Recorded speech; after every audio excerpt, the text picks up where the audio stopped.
سابق وزیر اعظم شاہد خاقان عباسی نے کہا ہے کہ بھارتی فوجیوں پر حملے سے پاکستان کا کوئی تعلق نہیں۔ بھارت الزام تراشی سے گریز کرے۔ آکسفورڈ یونیورسٹی میں طلبہ سے خطاب کرتے انہوں نے کہا کہ مسئلہ کشمیر اقوام متحدہ کی قراردادوں کے مطابق حل ہونا چاہیے۔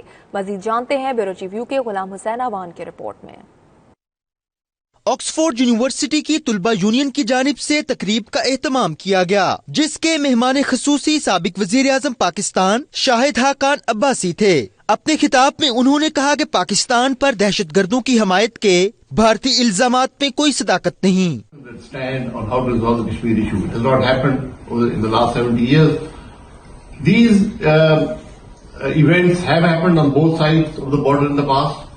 India has over 600,000 troops in Kashmir. We have about 200,000 troops in the same area. So it's a real flashpoint for the two militaries. We have always condemned these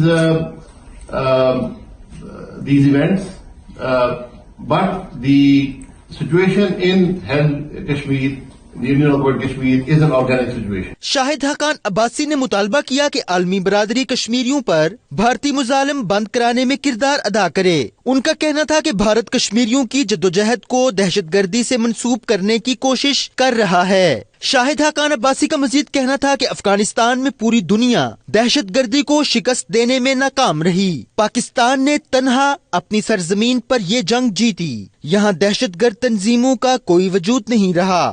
Shahid Khaqan Abbasi نے اپنے خطاب میں کہا کہ مستحکم پاکستان کے لیے مضبوط جمہوریت ضروری ہے۔ تمام اداروں کو اپنے دائرہ کار میں رہنا چاہیے۔ تقریب میں طلباء و طالبات کی کثیر تعداد شریک ہوئی، جن میں وہاں زیر تعلیم نوبل انعام یافتہ منالہ یوسف زئی بھی شامل تھیں۔